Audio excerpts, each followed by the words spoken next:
좋으신 하나님,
할렐루야. 무슨 은혜보다도 하나님이 참 좋으신 하나님인 것을 생각이 아니라 우리의 마음속에 용납하였다면 그보다 더 좋은 선물이 없는 줄로 믿습니다. 아버지, 우리의 모든 것을 다 알고 계시고 우리의 모든 것을 책임져 주시고 모든 것을 다스려 주시는 그분이 그 어떤 것도 비교할 수 없는 좋으신 아버지. 우리의 기도는 하나님이 누군가에 결정된다 그랬어요. 하나님이 지식적으로 개념적으로 계신 하나님이 아니고 내 아버지, 내 아버지.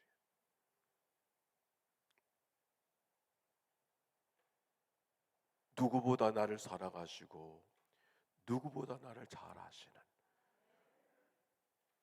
그 좋으신 하나님과 함께 동행하며 살아가는 삶, 그것이 축복인 줄로 믿습니다.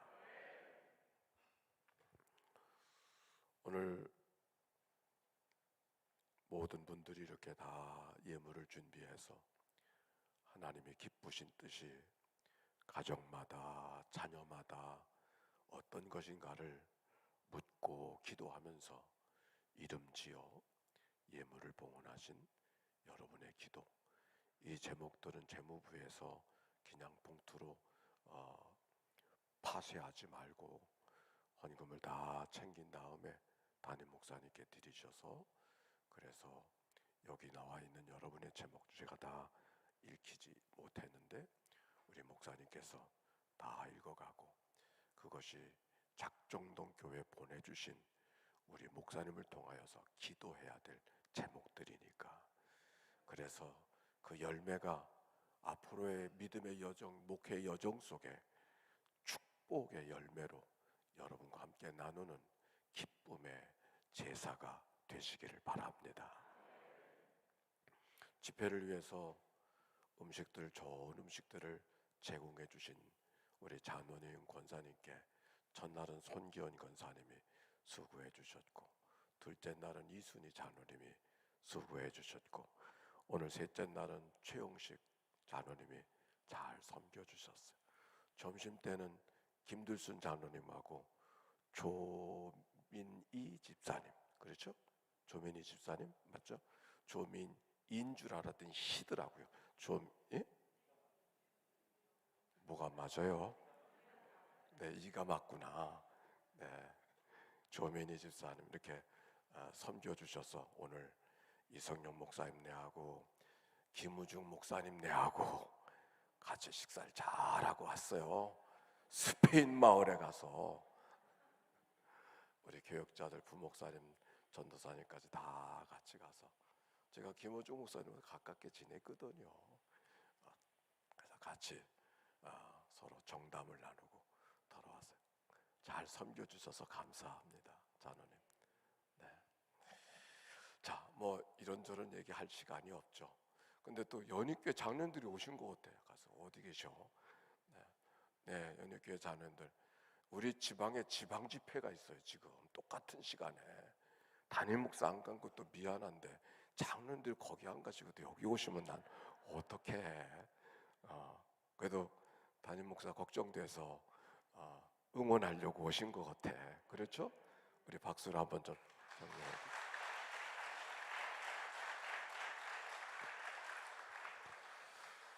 너희는 이렇게 기도하라. 주님의 기도는 아버지여 하나님이 우리를 얼마나 사랑하시는 분인가를 알게 하시는 그로부터 시작이 되어졌어요. 이름이 거룩히 여김을 받으시오며 하나님은 거룩한 분이시지만 나를 통해 더럽혀질 수 있음을 우리에게 말씀하시고 믿음으로 순종해서 그 이름을 높여드리는 우리의 삶이 되어야 될 줄로 믿습니다. 나라가 임하옵시며 나라를 향하여 가는 것이 아니라 나라가 우리 가운데 오는데 그 나라는 세상 나라가 아니라 하나님의 통치, 하나님의 기쁨, 하나님의 정의, 하나님의 사랑, 천국이 임하는 역사가 교회 속에, 가정 속에, 심령 속에 임하게 되시기를 바랍니다. 날마다 일용할 양식을 주옵시고 날마다 하루하루의 일상 속에서 하나님의 은총을 구하며 살아가는 그런 삶. 저절로 주어지는 거 없어요. 우리들의 시대는 일용할 양식이 차고 넘쳐서 음식 쓰레기 처리에 힘들게 살아가는 그런 세상이지만 고대인은 그렇지 않았어요. 하루하루 살았어요. 냉장고도 없던 시대예요. 하루하루 살았어요. 끼니를 때우지 못해서 굶기가 다반수고 많은 사람들은 광야에 지나던 백성들만 만나면 주라기가 어려웠던 것이 아니라 일반이 그랬어요. 일용할 양식을 늘 하나님께서 공급해 주신다고 하는 믿음을 갖고 은혜를 구하며 살아가라는 말씀이 이 기도 속에 있어요. 우리가 우리에게 죄 지은 모든 사람을 용서하오니 우리의 죄를 사하여 주옵소서. 이미 10,000달란트 탕감받은 자로서 100데나리온을 탕감해 주는 그런 삶을 살아가는 것처럼 하나님께서 우리의 죄를 용서해 주시옵소서. 오늘 새벽에 기억의 치유라고 하는 말씀을 같이 나누었어요. 기억의 치유.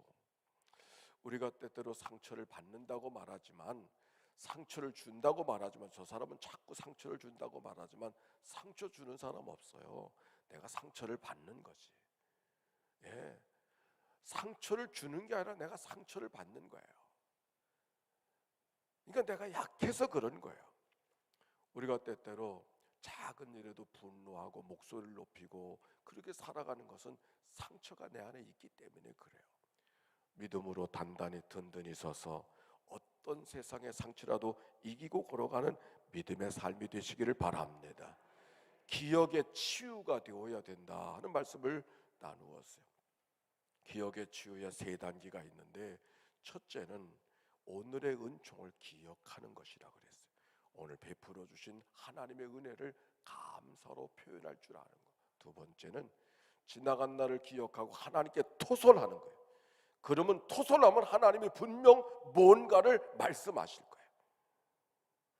예전에는 그것이 기억 속에서 아픔과 눈물과 한숨과 탄식으로만 주어졌던 그 옛날의 아픈 것을 토설하고 하나님 앞에 다 맡겨버리면, 시편의 58편, 56편, 57편, 58편, 59편 한번 읽어보세요. 다윗이 저들의 혀를 좀 잘라주세요. 제명에 살지 못하게 좀 해주세요. 이렇게 기도한다고. 다윗이 토설하는 게 하나님 앞에 고운 소리가 아니에요. 수월히 저들은 잡아가게 해주시옵소서. 지옥으로 끌어당겨 달라고 그렇게 하나님 앞에 기도하고 있어요. 얼마나 속이 상했으면 그랬을까. 하나님께 토설해요. 근데 그 모든 탄식으로 저주하듯 불렀던 그 다윗의 기도가 마지막은 다 찬송으로 끝나. 하나님 앞에 토설하면 하나님이 여러분에게 뭔가를 말씀하실 거예요.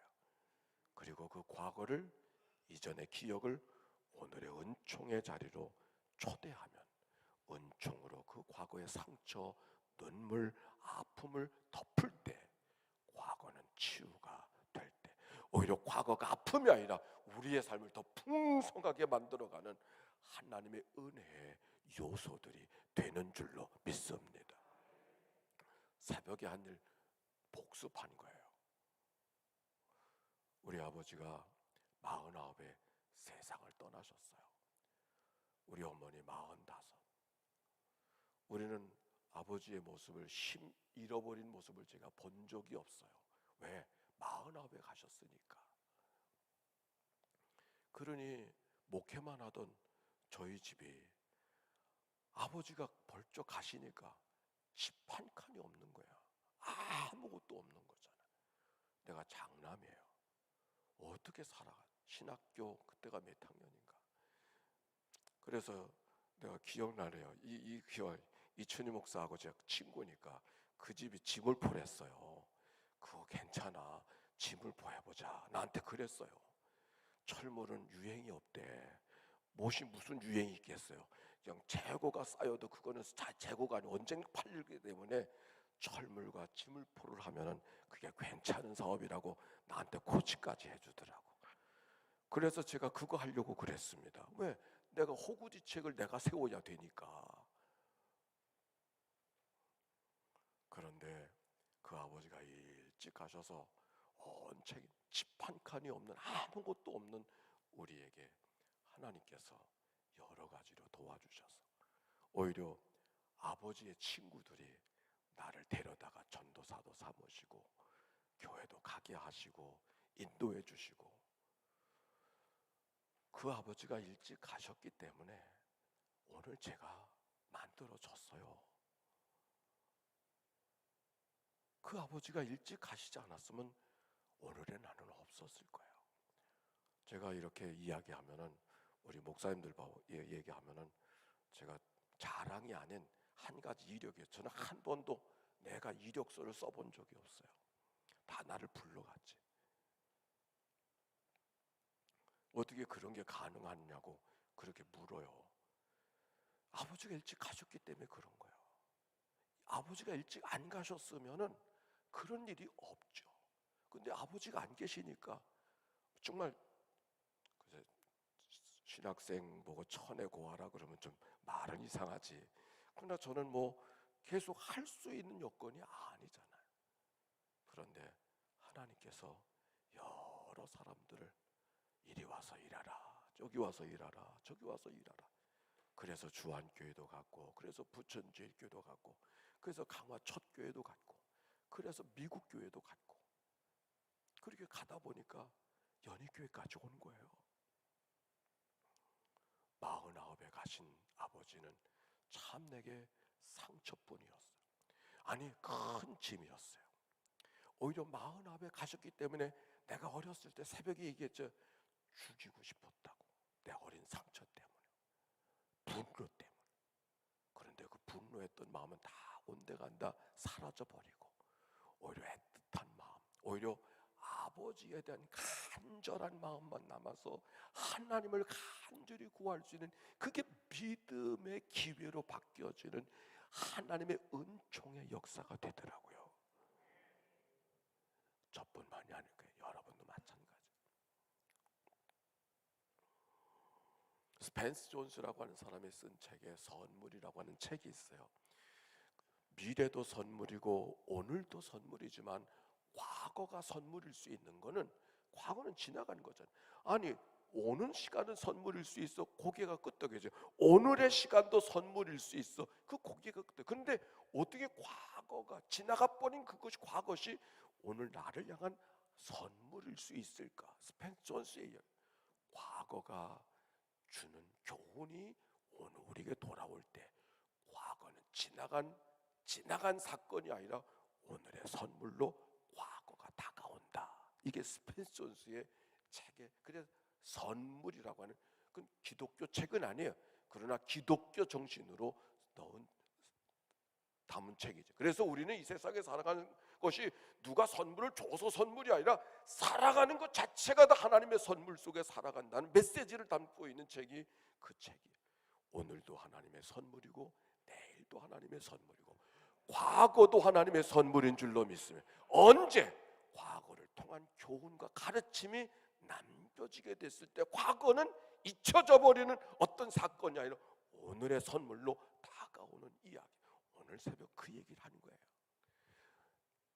아픈 기억, 상한 기억, 속상한 기억이지만 그것이 하나님의 사랑과 은총으로 감싸 놔졌을 때 더 큰 감사의 조건으로, 더 큰 은혜의 조건으로 그래도 우리들의 삶을 춤추게 만드시는, 간증하게 만드시는 하나님의 역사의 자리들이 되는 줄로 믿습니다. 주님의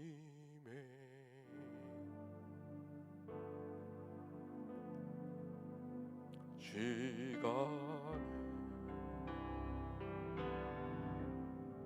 그의 뜻 이루어지기 기다려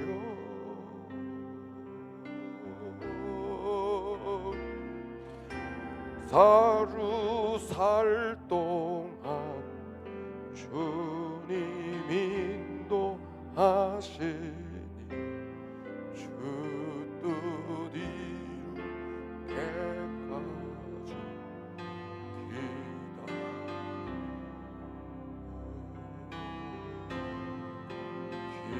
기다려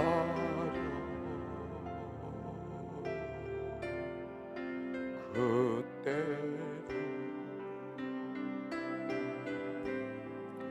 그의 뜻이 기다려 주의 뜻 이루어질 때 우리들의 몸 아름답게 변해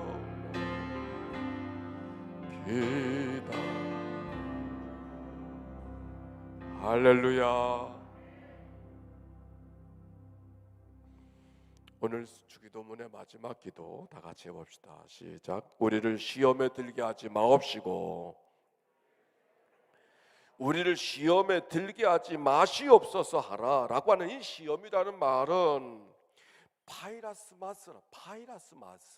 이 파이라스라는 말 쓰는 이 헬라어는 세 가지의 번역으로 할 수 있어요. 하나는 테스트로서의 시험, 두 번째는 트라이얼, 시련으로서의 시험, 세 번째는 템테이션, 유혹으로서의 시험.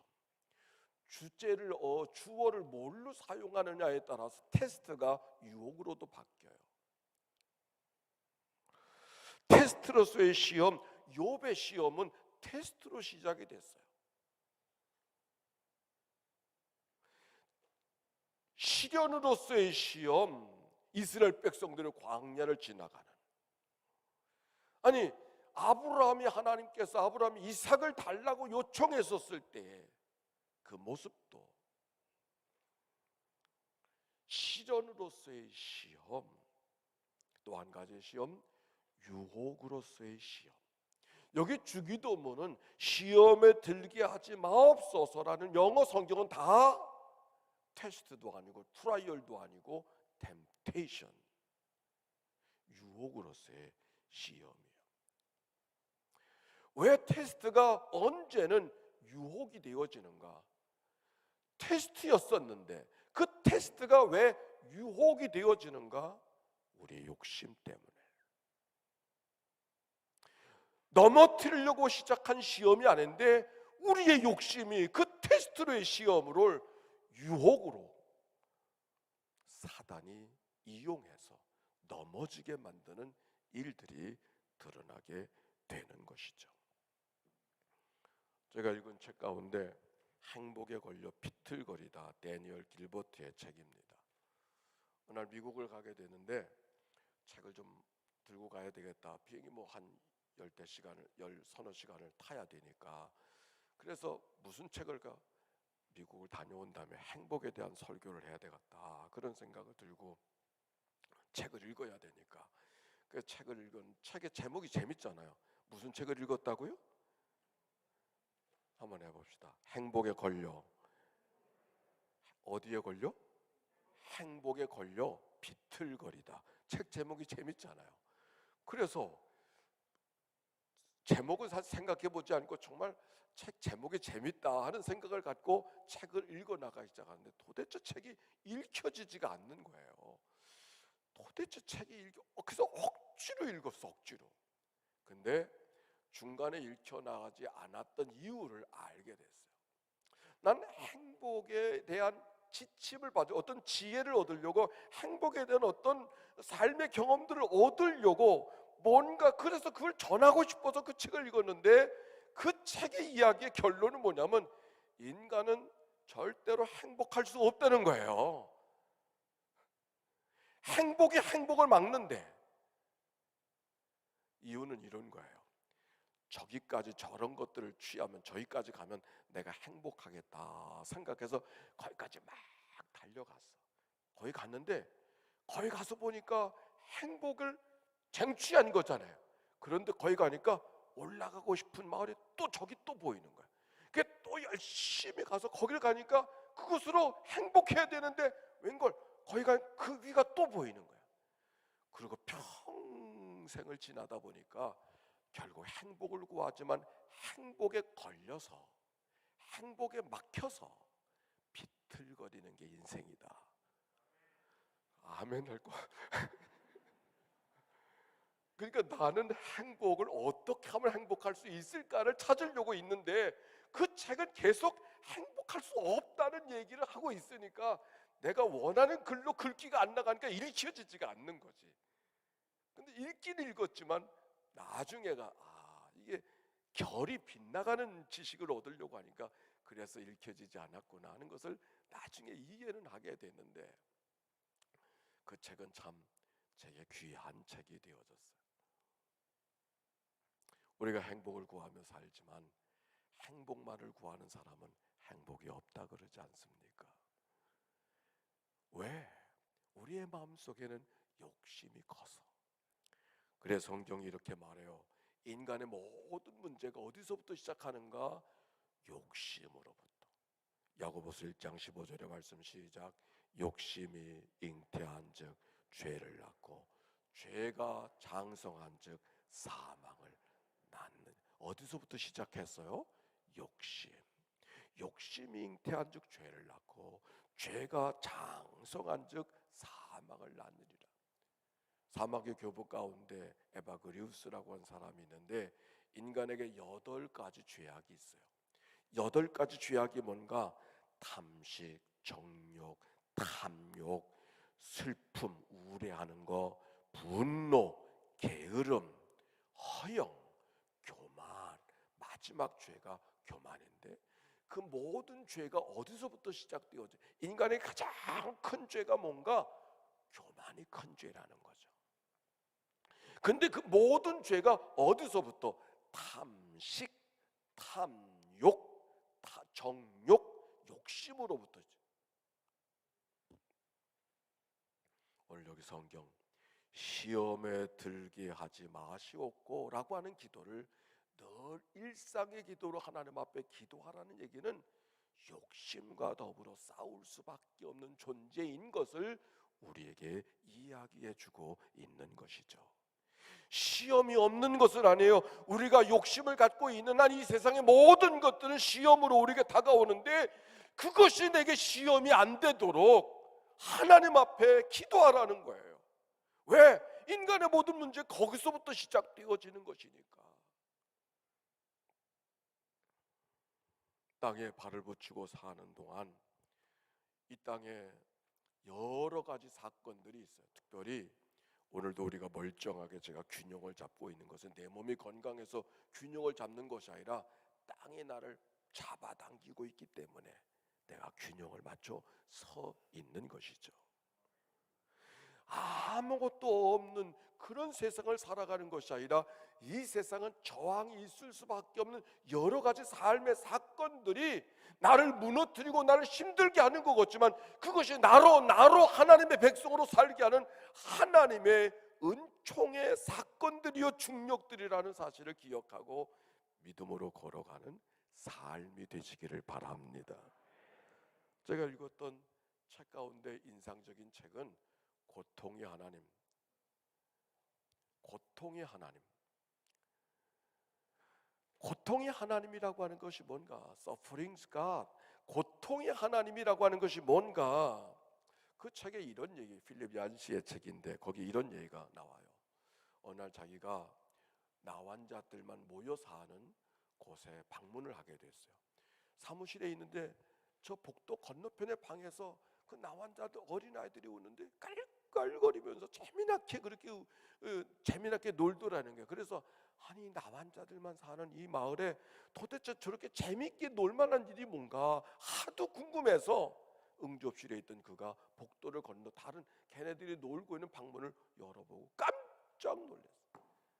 알고 봤더니 그들이 재밌게 노는 것은 온 벽을 붉은 칠을 해가면서 그걸 보고서 그림을 그려가면서 재밌게 논다고. 아니, 그걸 보면서 재밌어 하면서 노는데 그게 붉은 것이 자기 피야, 피. 그때 나환자들의 고통은 고통을 모르는 게 고통이로구나. 나환자들의 고통은 고통을 모르는 게 고통이로구나. 고통이 없는 세상을 우리가 살기를 원하지만, 시험 없는 세상을 살기를 원하지만, 아무것도 없는 탄탄대로의 삶을 살기 원하지만 그런 세상 없어요. 오히려 고통은, 그래서 그 필립 얀시 하는 얘기가 그런 거예요. 인간에 다가오는 고통들은 더 큰 고통을 막아주시려는 하나님의 울타리 같은 게 고통이라고. 칼에 찔려도 고통이 없고, 손톱이 빠져나가도 고통이 없고, 눈이 째져도 고통이 없다 그러면 나만 할 몸이 어디 있어요?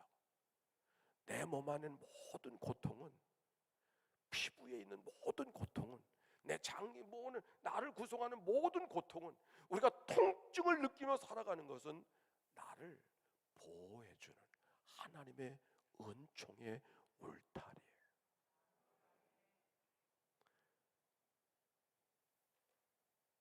폴 트루니라는 사람이 쓴 책에 Creative Suffering, 창조적 고통이라는 책이 있었어요.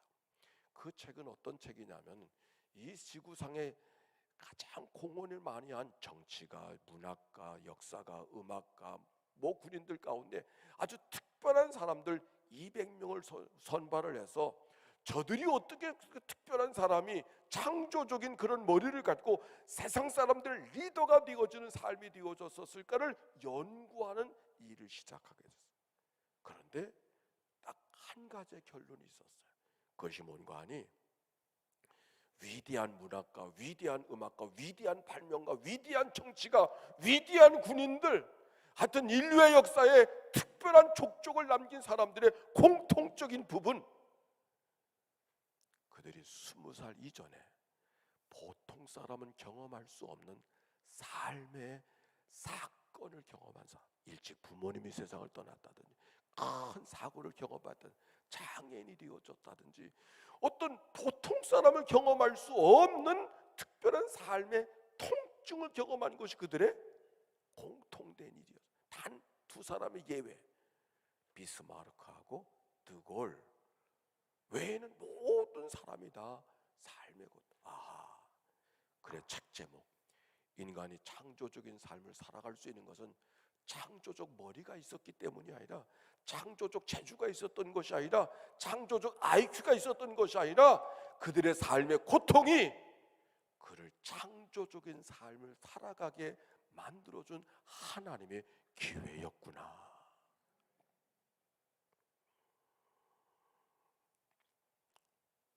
제가 목회를 하면서 가장 힘들었던 일은 어려운 사람들 만나서 위로해 주는 일. 제가 목사 될 때 그랬다 그랬죠. 저는 설교도 잘 못하는 사람이고, 학문도 적은 사람이고, 뭘 잘 가르치는 일도 못하는 사람인데, 그래도 하나님이 내게 주신 은혜, 그저 은혜를 나누며 살아가는 삶은 내가 열심히 하겠습니다. 그리고 목사 됐다고 했잖아. 누군가를 사랑하고 내 안에는 그리스도를 같이 나누며 살아가는 삶. 근데 나눠야 되는데 고통을 당한 사람들, 제가 이런 경험이 있어요. 갓 결혼한 부부인데 아이가 죽었어. 근데 그 어머니가 와가지고 교회 마당에 떼굴떼굴 구르면서 우는데 대신 죽으라면 대신 죽겠더라고. 근데 내가 목사로 해줄 일이 아무것도 없어. 교회를 찾아와가지고서 떼굴떼굴 구르면서 우는데 해줄 일이 아무것도 없었어. 그때 목사는 뭘 해야 되나, 참 나약한 목사의 모습을 보고 안타까워했다. 그런 철목회를 마치고 부천제에 가서 부목사를 하는데 1200가정이었어요. 교회는 2000명 정도 모일 때였어요. 그때 부목사는 저 혼자 부목사를 했어요. 전도사님 4분 모시고 신방 담당 목사 1년에 2번씩 대신방을 꼬박꼬박 하는 거야.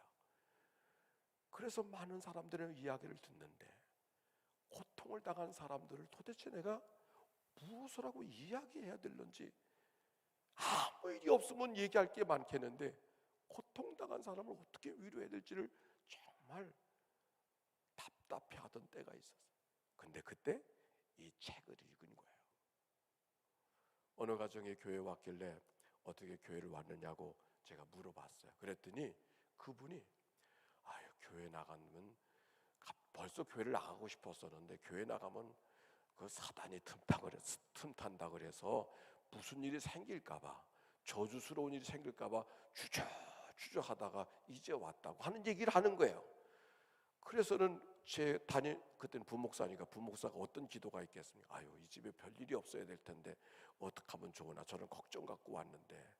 근데 얼마 후에 교회를 안 나오셨어. 알고 봤더니 전도사님이 소식하기는 그분이 팔이 부러졌어요. 그 내 마음속에 몇 달 전에 교회 나와가지고 그런 걱정을 이야기했는데 팔 부러졌다고 하니까 내가 가서 또 무슨 말을 해야 되나, 정말 안타까운 마음이 들었어요. 그래도 신방은 가야 되니까. 그래서 문전박대를 당하지 않을까, 무슨 봉변을 당하고 돌아오지 않을까, 별 생각을 다 하고 이제 그 집에 신방을 간 거예요. 근데 웬걸 그분이 나를 봉변을 주는 것이 아니라 문 밖에까지 나와서 기다리고 계시더라고. 이게 웬일이야? 가서 들어갔어요. 그래서 예배를 드리고 환영을 해주니까 예배를 드리고 자초지종을 이야기해 보니까 그분이 이런 얘기를 하는 거예요. 목사님 어디서 그랬느냐 그랬더니 옛날 얘기지. 옛날에 화장실에는 이렇게 신발 벗고 들어가서 슬리퍼가 있어서 이렇게 또 나무 널판지가 있고 그렇지 않습니까? 근데 한겨울이었어요. 얼어가지고 신발을 벗고 화장실을 들어갔는데 얼음에 널판지가 쫙 미끄러져가지고 그 타이르가 있는 그 방에 뒤로 꽉 넘어진 거예요. 그래가지고 탁 쳤는데 손이 부러진 것이지. 목사님 이마저마해서 내가 넘어졌는데 하나님께서 머리가 부딪혔으면 죽을 뻔했는데 손을 다쳐가지고 손만 다쳤다고. 아이고, 그게 너무 감사하다. 근데 그걸로 안 끝나. 목사님 내가 떡 넘어졌을 때 오른손으로 쳤으면 오른손이 부러졌으면 밥 먹는데도 힘들 텐데 왼손만 부러졌다고. 그리고 감사하는 일들을 하나 둘 들어놓는데 봉변을 당할까 봐 걱정했던 내가 오히려 그분이 스스로 은혜 받고 깊은 감사를 나누고 돌아왔던 기억이 있습니다. 하나님은 모든 것을 합력하여 선하게 하시는 하나님인 줄로 믿습니다. 49 되신 아버지가 일찍 돌아가시고 45 되신 어머니, 아무것도 할 일이 없었는데 어느 교회에서는 우리 어머니를 전도사로 모셔가고 어느 교회에서는 나를 또 전도사로 모셔가고, 그래서 우리 3남매가 그럭저럭 살게 되어지고 오늘도 여러분을 만나서 말씀을 나누게 되었답니다. 저의 얘기만은 아닐 거예요.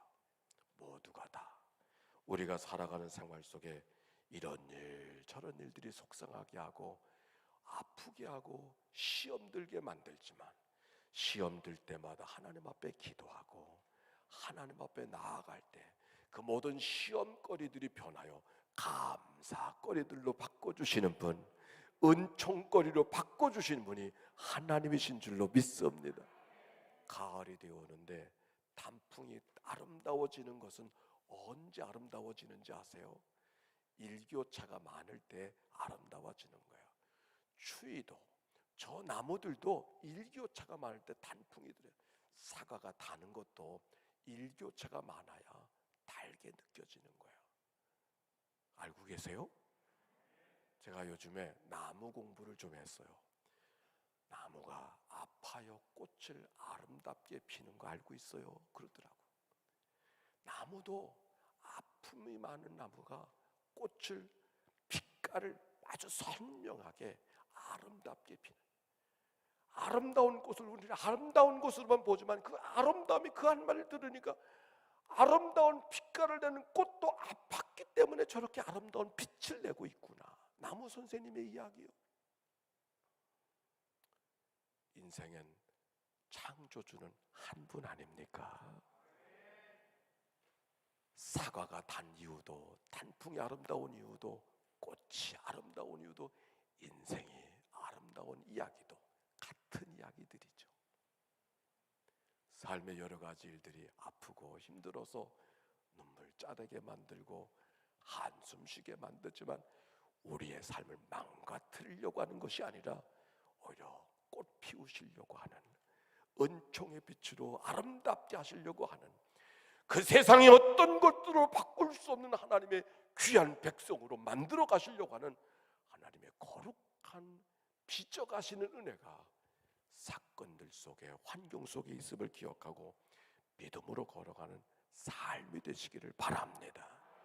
좋으신 하나님, 어떤 경우도 하나님 앞에 토로하면 하나님께서 그 기도를 받으시고 말씀해 주셔요. 묻고 듣고 그리고 순종하는.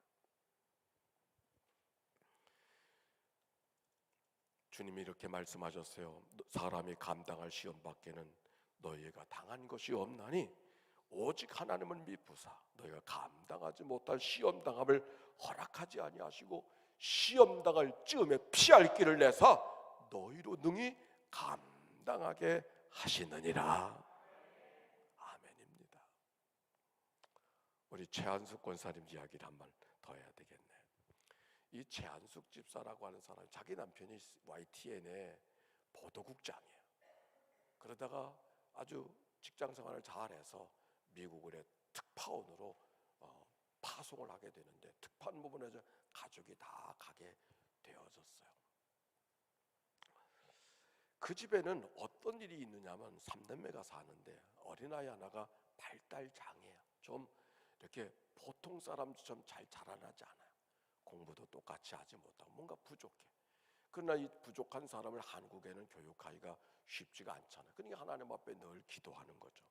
하나님, 그 부모는 얼마나 또, 이 부인은 영어 선생님이고 남편은 YTN의 보도국장이라 그랬어요. 똑똑한 사람, 아주 최고의 엘리트리죠. 그 집안에 태어난 아이 하나가 발달이 미숙하게 되어져서 뭔가 형제들 같지 않고 처지는 그런 삶을 살아가고 있는 거예요. 하나님 앞에 기도하는 거예요. 하나님, 왜 내게 이런 고통을 주었습니까? 왜 이런 아픔을 주었습니까? Why me?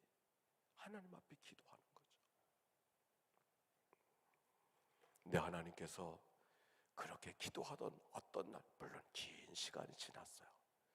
하나님이 그 기도를 들어주시는 것 같지 않았는데 긴 시간을 지난 다음에 하나님이 그에게 왜 내게 이런 어려움을 주었느냐고 묻는 그에게 하나님이 이렇게 말씀하셨어요.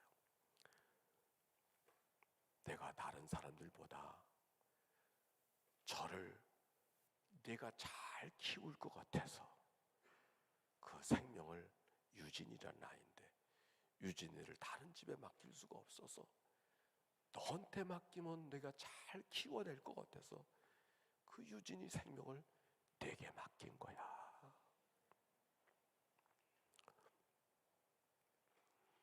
그 전까지는 왜 이런 일들이 내게 왔느냐고, 왜 이런 걱정을 내게 하게 했느냐고 하나님 앞에 불만의 찬 목소리로 응답해 주시지 않는다고 눈물을 불려가면서 애써서 기도하던 그가 그 아이를 다른 사람에게 맡길 수 없어서, 그래도 내가 잘 키울 것 같아서 내게 맡긴 거야. 상황은 변하지 않았어요. 하나님이 이 아이를 잘 맡아서 잘 양육할 수 있도록 최선을 다할 수 있도록 해주세요. 기도가 바뀌어졌을 때 그 집에 보도국장이었던 그 사람을 미국의 특파원으로 보내게 되고, 그래서 미국에 가서 생활해서 미국 교육을 접할 수 있는 기회가 되어졌어요. 거기서 5년 동안 살다가 다시 귀국했는데 이 아이가 멀쩡해서 돌아온 거야. 그래서 한국에 돌아 대학을 들어갔어. 장애인을 돕는 사회복지과로. 다른 사람과 부족하지 않게, 아직도 부족하지, 그러나 부족하지 않게 자기 역할을 할 수 있는, 자기가 부족함이 있는 사람이 또 부족한 사람을 도울 수 있는 역할을 하도록 그에게 대학을 보내주고 그렇게 살아가는 삶의 환경이 만들어졌어요. 하나님은 우리의 기도를 들으시는 분인 줄로 믿습니다. 너희는 내게 부르짖으라, 내가 내게 응답하겠고 내가 알지 못하는 크고 비밀한 일을 보이리라. 부르짖고 싶어 부르짖는 사람은 아무도 없어요. 부르짖을 수밖에 없으니까 부르짖는 거지. 그런데 하나님 앞에 즐거워서 부르짖는 건 아니지만 안타까운 마음으로 하나님 앞에 부르짖어 간구할 때 지각에 뛰어난 크고 비밀한 일을 보게 하시는, 상상할 수 없는, 생각할 수 없는, 계산할 수 없는, 우리의 손길로 잡을 수 없는, 우리가 만들어갈 수 없는 하나님의 방법으로 우리의 삶을 인도해 주신 줄로 믿고 믿음으로 걸어가시기를 바랍니다. 신앙은 인간의 가능 속에 또 다른 가능을 찾아가는 게 아니에요. 인간의 불가능 속에 하나님의 가능을 믿고 믿음으로 걸어가는 것이 하나님의 역사인 줄로 믿습니다.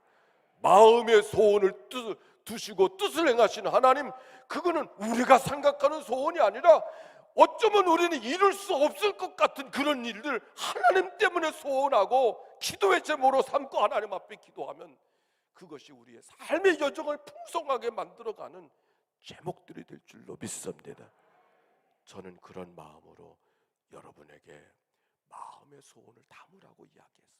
오늘 눈앞에 보이는 소원 말고 어쩌면 이룰 수 없을 것 같은 그 소원을 하나님 때문에 이루기를 원하시는 그런 소원을 품고 기도하는, 상상할 수 없었던, 계산할 수 없었던, 우리의 손길로 잡혀지지 않을 것 같은 사건들이 하나님의 도우심으로 잡혀지는 그 은혜의 역사가 우리의 삶을 풍성하게 만들지 않습니까? 이제부터의 믿음의 생활이 그렇게 되어져서, 그래서 기도하고, 그래서 무릎을 꿇고, 그래서 목소리를 낮추고, 그래서 은혜를 구하며 살아가는 그런 영적인 삶이 여러분 모든 삶이 되시기를 바랍니다.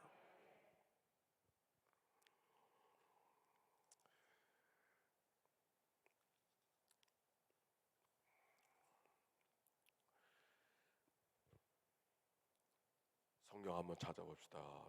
데살로니가전서 5장. 데살로니가전서 5장.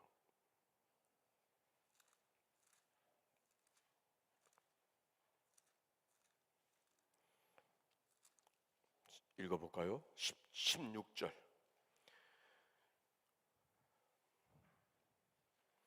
시작. 다시. 다 찾으셨나요? 데살로니가전서 5장 16절 18절까지 시작.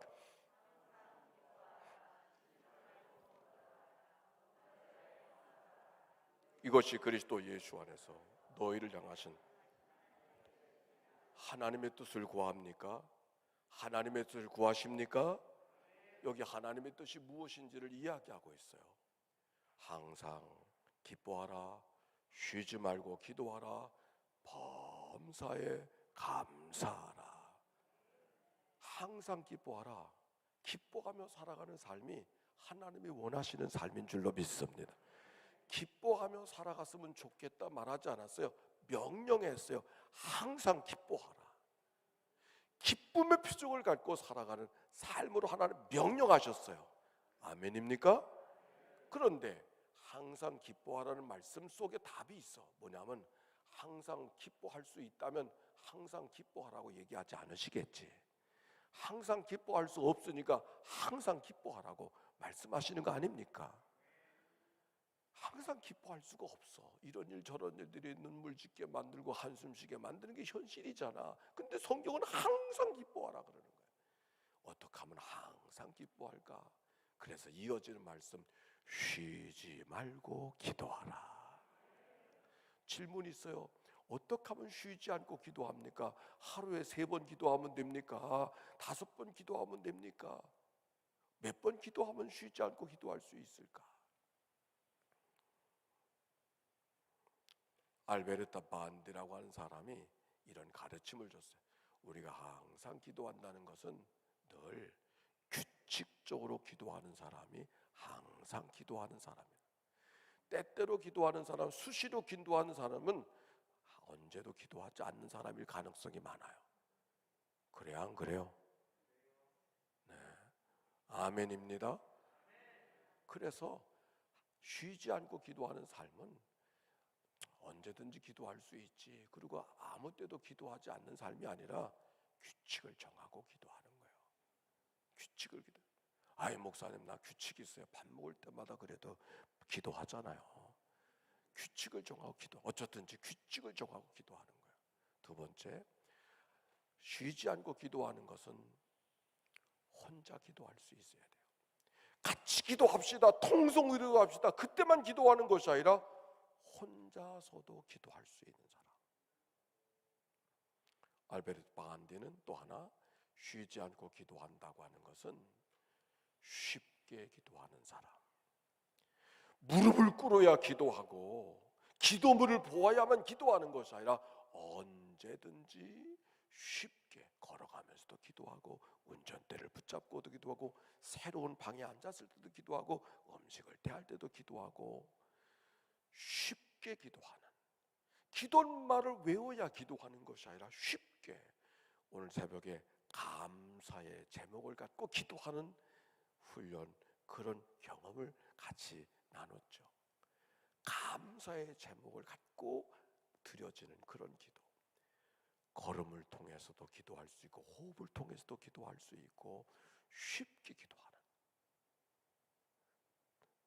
쉬지 말고 기도하라는 3가지 반디라는 선생님을 통해서 가르쳐준 3가지는, 첫째는 규칙적으로 기도한다. 합시다.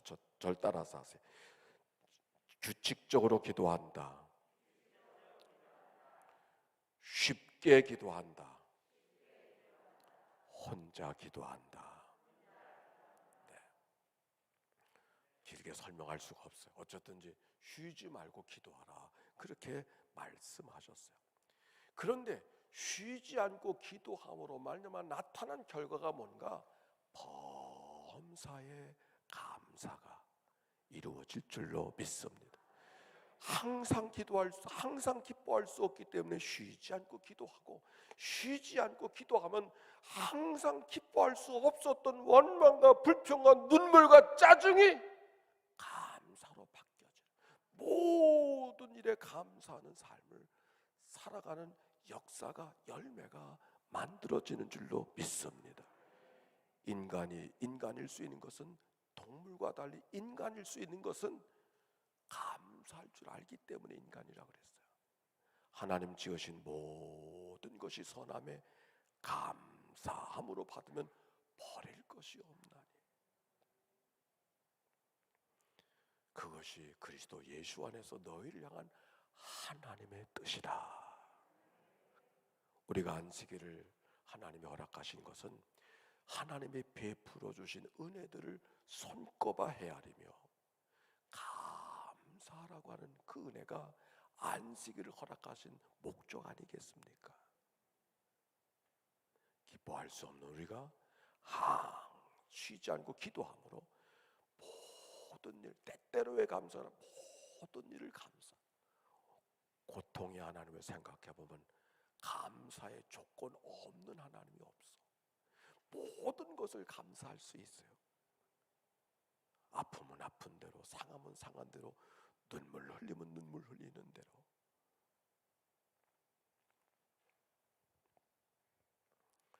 기도에 대한 또 다른 질문이 있습니다. 목사님, 현대인들이 이렇게 바쁘고 돌아가는데 꼭 굳이 기도해야 되는 겁니까? 현대인들이 이렇게 바쁘고 해서 기도하는 생활, 이거 기도는 그 수도원에서나 기도하는 것이지 이게 뭐 기도가 쉽지가 않잖아요. 여러분 어떻게 생각하세요? 또 한 가지의 질문. 하나님 다 아신다며. 근데 뭐 다 알아서 해 주시지. 뭐 굳이 기도하고 말고 할 게 뭐 있어? 하나님 다 아신다며. 내 말 같지 않아요? 네. 아멘이 조그맣게 나오는 거 보니까 설마 크게 아멘 할 수는 없고 답할게요. 한 형제와 자매가 만나서 사랑을 주고받아요. 그러면 어떻게 되죠? 결혼을 하잖아요. 결혼하기 위해서 사랑을 주고받아. 사랑 없이 결혼하는 것이 아니라 사랑을 주고받다가 결혼하잖아요. 아멘입니까? 아멘이요. 결혼했으니까 그러면 사랑은 그만둬야 되나요? 어때요?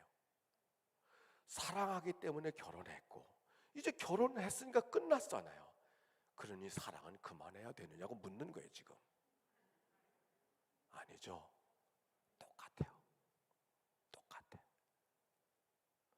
하나님은 우리에게 기도받기를 원하시고, 그래서 기도가 무언가를 정의했잖아요. 기도라는 것은 말을 주섬주섬 이어가는 게 기도가 아니고, 기도를 한다고 하는 말 속에는 하나님과 내가 함께 있음, 사랑을 주고받음의 그 마음이 기도라고.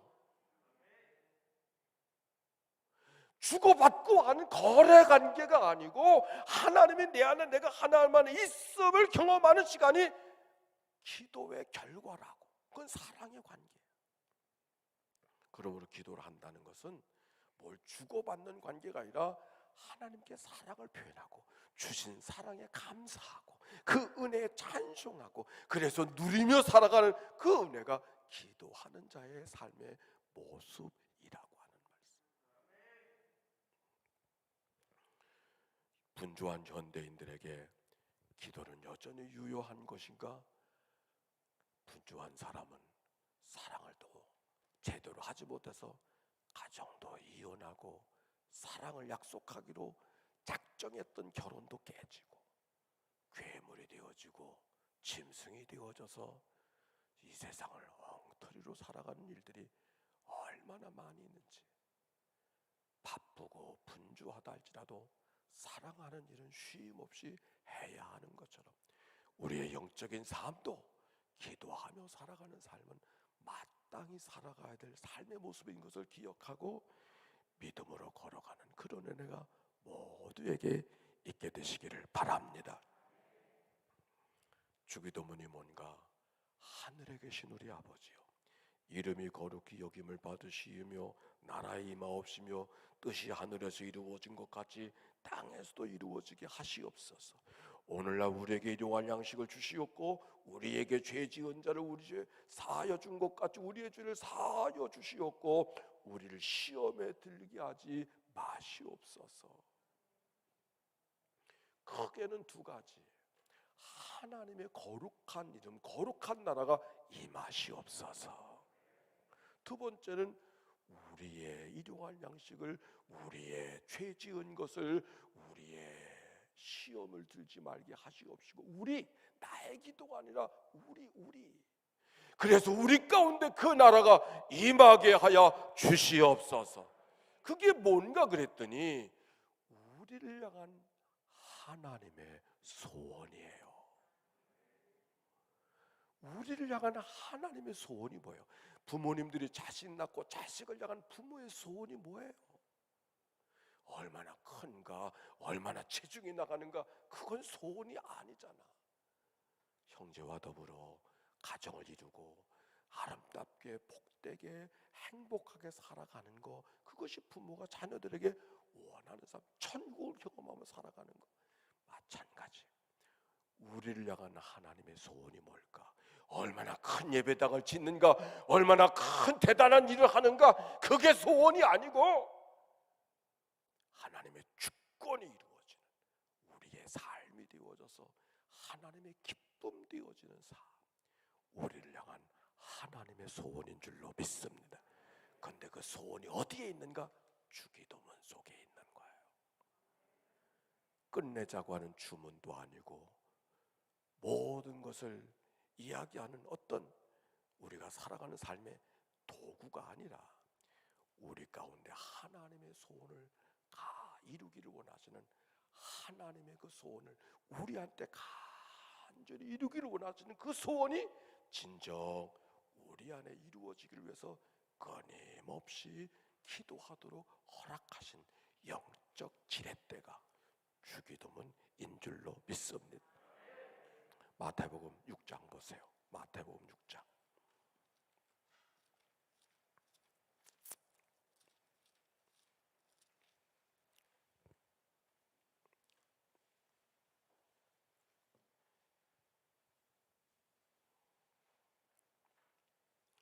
마태복음 6장에 보면 5절에 너희는 기도할 때 외식하는 자들 같이 기도하라, 기도하지 말라고 말씀하시고, 마태복음의 주기도문 9절부터 나와요. 9절부터 보세요.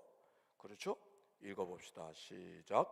그러므로 너희는 이렇게 기도하라. 하늘에 계신 우리 아버지여, 이름이 거룩히 여김을 받으시오며 나라가 임하시오며 뜻이 하늘에서 이루어진 것 같이 땅에서도 이루어지이다. 오늘 우리에게 일용할 양식을 주시옵고 우리가 우리에게 죄 지은 자를 사하여 준 것 같이 우리 죄를 사하여 주시옵고 우리를 시험에 들게 하지 마시옵고 다만하게 수고하시옵소서. 나라와 권세와 영광이 아버지께 영원히 싸움나이다. 아멘.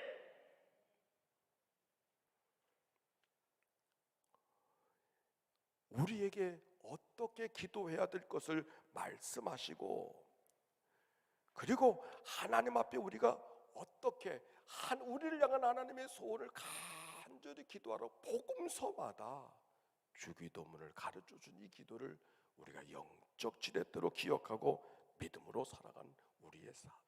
그런데 하나님의 천국은 어떻게 우리의 삶의 성품이 변화되어졌을 때에 하나님의 천국이 이루어지게 될 줄로 믿습니다. 우리를 향한 하나님의 소원을 늘 구하며 살아가는 그런 삶이 되어져서 너희 속에 그리스도의 형상을 이루기까지 해산하는 수고를 마다하지 말라고 사도 바울이 골로새 교인들에게 말씀해 주었던 것처럼 그런 영적인 삶을 살아가야 될 것입니다. 스탠리 존스라고 하는 사람이 있어요. 그 사람이 책을 순례자의 노래라고 하는 두툼한 책을 하나 썼습니다. 그분은 감리교의 선교사였어요. 그분은 얼마나 존경받는 사람이었는지 그가 계시지 않았는데 외국에 나간 선교사에 일하는데 감리교 총회가 그를 감독으로 세웠어요. 이 아시아 지역을 대표하는 감독으로 세웠어요. 그런데 그분은 나는 감독으로서의 역할보다 선교사로서의 역할을 해야 되겠다고 고백하고 감독으로 선출됐는데도 불구하고 사양을 했어요. 나는 감독으로 내 인생을 살기를 원치 아니하고 선교사로 살겠다고. 그래서 세계에서 감리교가 나오는 가장 유명한 훌륭한 선교사가 스탠리 존스가 인도로 걷는 예수로부터 시작해서 몇 개의 책을 썼어요. 일을 다 마친 다음에 자서전을 쓴 거예요. 자기가 살아왔던 일들. 근데 그 책을 쓰고서 자기가 어떤 일들을 했는가, 그 어떤 일들을 했는가, 많은 사역도 얼마나 대단한 사역이 거기 있었겠습니까? 인도의 길을 걷는 예수. 평생을 선교 사역을 위해서 일했던 사람입니다. 그가 2년 동안에 걸쳐서 566페이지나 되는 그런 자서전을 썼어요. 근데 그 절 다 탈고하고 인쇄소로 보내려고 하는 순간 하나님의 그 마음속에 다른 마음을 주셔서 그걸 다 찢어버렸어요.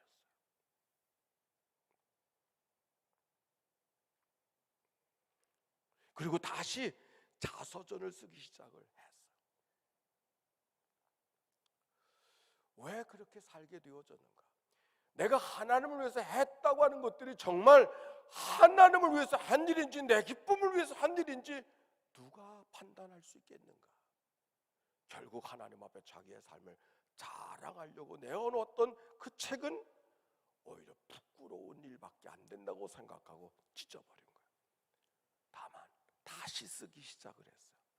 지나온 날 나와 함께 하신 그 하나님, 나를 아무것도 알지 못하는 불신 가운데 하나님 앞에 어린아이 같았던 나로부터 시작을 해서 나의 삶을 이끌어 주시고 붙들어 주셔서 오늘 마지막 하나님 앞에 모든 것을 맡기는 믿음의 사람이 되어질 때까지 성장한 그 삶의 여정에 대해서 다시 쓰기 시작을 해요. 그래서 책으로 나온 게 순례자의 노래라는 책이었습니다. 그러면서 그 책의 얘기는 인간의 여정은 우리가 무슨 업적과 무슨 수고를 남기는 그게 중요한 게 아니고 그리스도를 만나기 전에 나로부터 시작해서 그리스도와 더불어 살아갔던 삶 속에 그리스도가 내 안에서 어떤 삶으로 내 인생을 바꾸어 주었는가, 그 삶의 여정을 하나의 순례 여정으로 기록하고 있는 것이죠. 순례의 길은 어디서부터 어디로 가는 여정이 아니라 하나님을 잘 모르던 나로부터 하나님 앞에 충성하는 사람으로 바뀌어져가는 삶의 여정, 이것이 하나님이 내게 기대하시는 삶의 여정이라고 하는 것을 이야기해주고 있는 거예요. 우리가 예수를 믿어도 여전히 예수 없이 살던 마음대로 살던 그때의 모습으로 산다면 우리 하나님이 얼마나 답답해 하실까? 주기도문은 그러므로 우리의 생활 속에 그리스도를 닮아내는 성품을 만들어가는데 늘 영적인 지렛대로 우리의 삶을 붙들고 가도록, 욕심 덩어리가 우리의 마음을 쥐어짜고 욕심이 우리의 삶을 뒤틀림을 주고 욕심이 우리를 분노하게 만들고 욕심이 우리들의 삶을 흔들거리게 만들 때가 있지만 하나님 나라가 이 안에 임하시옵소서, 하나님의 거룩한 이름이 이 안에 임하시옵소서. 주기도문을 통하여 우리의 못된 성품들이 바뀌어지고 주님을 닮아갈 수 없었던 이들이 주님과 닮아가는 믿음의 지렛대로 삼고 걸어가도록 주기도문을 허락해 주신 줄로 믿습니다. 칼 바르트가 이야기한 것처럼 이 땅에 믿는 사람들이 가장 귀하게 받은 주님의 선물은 지렛대라, 주기도문이라는 지렛대라고 하는 말씀. 그림 하나 보십시다. 저 그림은 알베르토 자코메티라고 하는 사람이 작품입니다. 알베르토 자코메티라는 사람은 스위스에서 태어난 아버지도 화가고 이 사람도 화가였습니다. 근데 화가를 하면서 여러 가지 아름다운 그림을 그리지만 어느 날 그 그림을 다 멀리합니다. 그리고 조각으로 바뀌어갑니다. 왜 그림을 그리던 사람이 그림을 안 그려? 자기 마음속에 그리고 싶은 그림이 있는데 그 그림의 표현이 안 되는 거야. 그래서 그림으로 가지 아니하고 조각으로 가서, 왜 조각으로 표현을 하게 있는가? 조각의 의미는 큰 덩어리였던 것이 필요 없는 것들을 산산이 조각내고 남겨줘야 될 마지막 것만 남기는 게 조각이거든. 영적인 의미가 있는 것이죠. 그는 조각까지만 철학자처럼 살았다 그래요. 그러면서 물어요. 사람이라는 게 뭘까? 사람이라는 게 뭘까? 그는 어느 날 여행을 하다가 갑자기 옆에 있던 사람이 갑자기 세상을 떠나는 것을 경험한 다음에 도대체 사람이 뭘까? 로댕은 생각하는 존재가 사람이라 그랬는데 사람은 뭘까? 이 자코메티는 늘 그것을 갖고 씨름하다가 40년 만에 결론을 냈어요. 사람은 걸어가는 게 사람이다. 걸어갈 수 있을 때 살아있으며 걸어갈 수 있을 때 내일이 있으며 걸어갈 수 있을 때 사람이다. 걸어가는 존재. 믿음은 완성이 아니라 과정인 줄로 믿습니다. 오랫동안 예수 믿어서 예수 믿는 거 이 정도면 됐지 그런 사람 있어요? 바보예요. 믿음의 골은 완성이 아니에요. 그 완성은 하나님 앞에서 완성이고 하나님 앞에 선 날까지 잡은 줄로 여기지 않고 나아가는 여정. 어제와 다른 오늘, 오늘과 다른 내일. 어제는 어제의 문제를 갖고 씨름하고 오늘은 오늘의 문제 갖고 씨름하며 걸어가는 여정, 공사 중의 삶이 믿음의 삶의 모습이죠. 걸어가는 존재. 장로님도 계시고 목사도 있고 권사님도 계시고 집사님도 계시고 청년이지만 다 걸어가는 여정 속에 있음을 기억하고 함께 격려하고 함께 손잡아 주고서 믿음의 공동체를 잘 세워가는 그런 역사가 작전농교회를 세워가는 역사가 되어지시기를 바랍니다.